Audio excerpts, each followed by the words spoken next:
Assalamualaikum warahmatullahi wabarakatuh.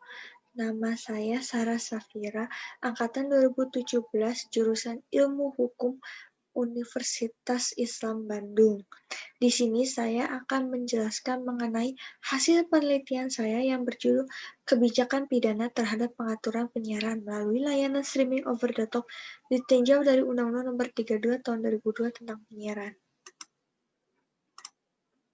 Nah, di sini latar belakangnya perkembangan di bidang teknologi internet yang dapat melakukan siaran mengakibatkan kejayaan teknologi penyiaran lama seperti TV dan radio menjadi pudar dan mulai jarang digunakan. Peraturan perundang-undangan yang mengatur penyiaran lama tidak dapat menjangkau layanan OTT karena ruang lingkup yang tidak sesuai dengan layanan tersebut. Hal ini mengakibatkan perbedaan perlakuan peraturan hukum antara penyiaran yang lama dengan layanan OTT. Hal itu juga membuat salah satu televisi swasta menggugat layanan OTT tersebut dimasukkan ke dalam Undang-Undang Nomor 32 Tahun 2002 agar pengaturan undang-undang tersebut dapat mengatur layanan OTT yang saat ini tidak diatur oleh undang-undang manapun. Terbelakangnya, bagaimana formulasi Undang-Undang Nomor 32 Tahun 2002 tentang penyiaran mengatur tentang layanan OTT. Apakah akibat hukumnya jika layanan OTT dimasukkan dalam pengaturan penyiaran? Nah, kasus mengenai layanan OTT ini baru ada Agustus kemarin. Namun, ketidakseimbangan antara penyedia provider dengan layanan OTT sudah lama terjadi, dan hal tersebut belum diatur dalam undang-undang manapun, seperti Undang-Undang ITE yang membahas mengenai delik pidana atau perdata yang terdapat dalam sosial media, atau Undang-Undang Penyiaran mengatur penyiaran yang tidak menggunakan internet. Nah, ada kasus yang terjadi di negara lain, yaitu kasus Blue Peter di United Kingdom pada 2017 menjadi contoh dampak perkembangan teknologi, karena tidak ada yang menonton Blue Peter di TV mengakibatkan program televisi tersebut mendapat peringkat 0 pada sistem BARB. Hal tersebut karena menurut Nelson, pemirsa usia 18-24 tahun menonton TV 25 menit lebih sedikit perharinya.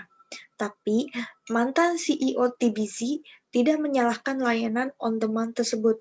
Dia justru optimis bahwa TV tradisional bisa bertahan asal terus membuat tayangan berkualitas.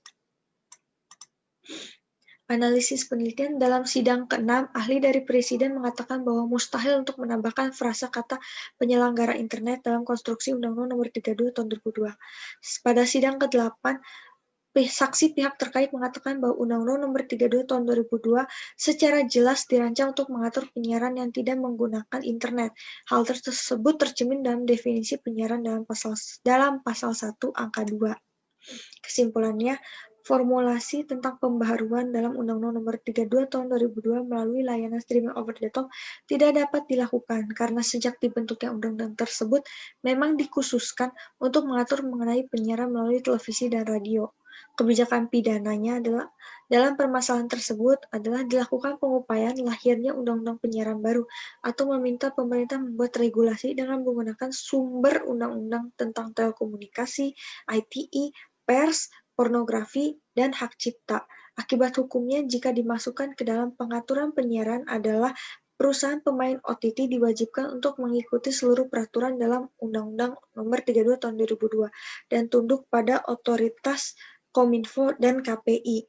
Hal tersebut akan membuat tayangan Zoom yang saat ini tengah digunakan atau rapat-rapat jarak jauh yang di berbagai instansi atau webinar harus diatur sesuai dengan aturan Undang-Undang Nomor 32 Tahun 2002, termasuk soal izin yang harus melalui KPI dan seterusnya. Saran saya agar pemerintah dan pihak lain melakukan pengupayaan lahirnya undang-undang penyiaran baru atau membuat regulasi baru yang khusus untuk OTT.